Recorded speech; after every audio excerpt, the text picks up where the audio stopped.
IT ಕಣ್ಣು ಉದ್ಯಮಿ CJ Roy ಅವರ ಮೇಲೆ ಬಿದ್ದಿದ್ಯಾಕೆ? ಏಕಾಏಕಿ ಐಟಿ ದಾಳಿ ಆಯ್ತಾ? ಅವ್ರ ಮೇಲೆ ಐಟಿ ಅಧಿಕಾರಿಗಳು ಕಣ್ಣು ಬಿದ್ದಿದ್ಯಾಕೆ? ಈ ಪ್ರಶ್ನೆ ಈಗ ಎದುರಾಗಿದೆ. ಸಿಜೆ ರಾಯ್ಗೆ ಕೊಚ್ಚಿ ಫ್ಲಾಟ್ ಮಾರಾಟವೇ ಕಂಟಕವಾಯ್ತಾ?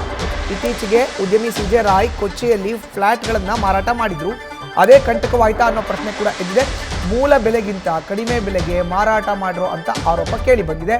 ಈ ಮೂಲಕ ಅಲ್ಲಿನ ರಾಜ್ಯ ಸರ್ಕಾರಕ್ಕೆ ತೆರಿಗೆ ವಂಚಿಸಿರೋ ಅಂತ ಆರೋಪ.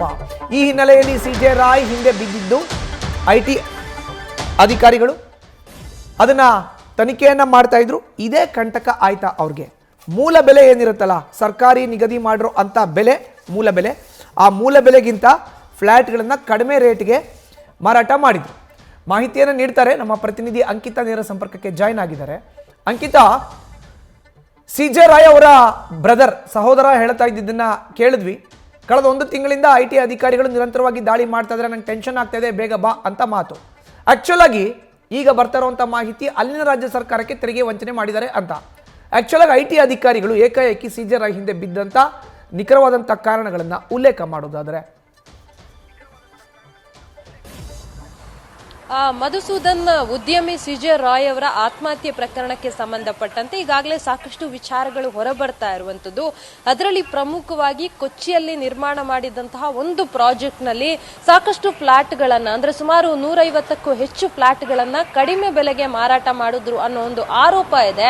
ಅದರ ಮೂಲ ಬೆಲೆಗಿಂತ ಕಡಿಮೆ ದುಡ್ಡಿಗೆ ಅದನ್ನ ಮಾರಾಟ ಮಾಡಿ ಆನ್ಲೈನ್ ಟ್ರಾನ್ಸಾಕ್ಷನ್ ಜೊತೆಗೆ ನಗದು ರೂಪದಲ್ಲಿ ಹಣವನ್ನ ಪಡೆದು ಟ್ಯಾಕ್ಸ್ ಅನ್ನ ವಂಚನೆ ಮಾಡಿದ್ದಾರೆ ಅಂತ ಹೇಳಿ ಇದರಿಂದ ಸರ್ಕಾರಕ್ಕೂ ಕೂಡ ಸಾಕಷ್ಟು ನಷ್ಟ ಆಗಿತ್ತು. ಅದೇ ನಿಟ್ಟಿನಲ್ಲಿ ಈ ಒಂದು ದಾಳಿ ಆಗಿತ್ತು ಅಂತ ಹೇಳಲಾಗ್ತಾ ಇದೆ. ಮತ್ತೊಂದು ಕಡೆ ಅಂದ್ರೆ ದುಬೈನಲ್ಲೂ ಕೂಡ ಒಂದು ಪ್ರಾಜೆಕ್ಟ್ ಅನ್ನ ಶುರು ಮಾಡ್ತಾರೆ. ಆ ಪ್ರಾಜೆಕ್ಟ್ ಕಂಪ್ಲೀಟ್ ಆದಂತಹ ಸಂದರ್ಭದಲ್ಲಿ ಒಂದೇ ₹1 ಸಾಲ ಕೂಡ ಮಾಡ್ಕೊಂಡಿರೋದಿಲ್ಲ. ಜೊತೆಗೆ ಮತ್ತೊಂದು ಪ್ರಾಜೆಕ್ಟ್ ಅಂದ್ರೆ 2ನೇ ಪ್ರಾಜೆಕ್ಟ್ಗೂ ಕೂಡ ಕೈ ಹಾಕಿದ್ರು. ಹಾಗಾಗಿ ಎಲ್ಲೋ ಒಂದು ಕಡೆ ಟ್ಯಾಕ್ಸ್ ವಂಚನೆ ಆಗಿದೆ ಅನ್ನೋ ಕಾರಣಕ್ಕೆ ಐಟಿ ಅಧಿಕಾರಿಗಳು ಈ ಒಂದು ದಾಳಿಯನ್ನ ಮಾಡಿ ನಿರಂತರವಾಗಿ ಪರಿಶೀಲನೆಯನ್ನ ಮಾಡುವಂತಹ ಕೆಲಸವನ್ನ ಮಾಡಿದ್ರು. ಕಾನ್ಫಿಡೆಂಟ್ ಗ್ರೂಪ್ನ ಇವರು ಸಿಜೆ ರಾಯ್ ಅವರು ಆತ್ಮಹತ್ಯೆ ಮಾಡಿಕೊಂಡಂತಹ ಸಂದರ್ಭದಲ್ಲೂ ಕೂಡ ಅವರ ಕಚೇರಿಗೆ ಬೆಳಗ್ಗೆನೆ ಕೇರಳ ಮೂಲದ ಐಟಿ ಅಧಿಕಾರಿಗಳು ಬಂದು ತಪಾಸಣೆ ನಡೆಸಿದ್ರು. ಆ ಸಂದರ್ಭದಲ್ಲಿ ಏನೆಲ್ಲ ಆಯಿತು, ಜೊತೆಗೆ ಈ ಒಂದು ಫ್ಲಾಟ್ ಮಾರಾಟಕ್ಕೆ ಸಂಬಂಧಪಟ್ಟಂತೆ ಎಷ್ಟು ಟ್ಯಾಕ್ಸ್ ಅನ್ನ ವಂಚನೆ ಮಾಡಿದ್ರು ಅನ್ನೋ ಆಯಾಮದಲ್ಲೂ ಕೂಡ ಈಗಾಗಲೇ ಪೊಲೀಸರು ಮಾಹಿತಿಯನ್ನ ಪಡ್ಕೊಳ್ಳುವಂತಹ ಕೆಲಸವನ್ನ ಮಾಡ್ತಾ ಇದ್ದಾರೆ. ಜೊತೆಗೆ ದುಬೈನಲ್ಲಿರುವಂತಹ ಪ್ರಾಜೆಕ್ಟ್ ಅಂದ್ರೆ ಕಂಪ್ಲೀಟ್ ಆದಂತಹ ಪ್ರಾಜೆಕ್ಟ್ ಸಂಬಂಧ ಎಷ್ಟು ಹಣವನ್ನ ಇನ್ವೆಸ್ಟ್ ಮಾಡಿದ್ರು, ಅಲ್ಲೇನಾದ್ರೂ ವಂಚನೆ ಆಗಿದೆಯಾ ಅಥವಾ ಅಲ್ಲಿಂದ ಏನಾದ್ರೂ ಅವರಿಗೆ ಥ್ರೆಟ್ ಆಗಿತ್ತಾ ಅನ್ನೋದ್ರ ಬಗ್ಗೆಯೂ ಕೂಡ ಈಗಾಗಲೇ ಮಾಹಿತಿಯನ್ನ ಪಡ್ಕೊಳ್ಳುವಂತಹ ಕೆಲಸವನ್ನ ಮಾಡ್ತಾ ಇದ್ದಾರೆ. ಮಧುಸೂದನ್, ನ್ಯೂಸ್ ಫಸ್ಟ್, ನಿರ್ಭೀತಿಯಿಂದ ನಿಮ್ಮ ಪರವಾಗಿ.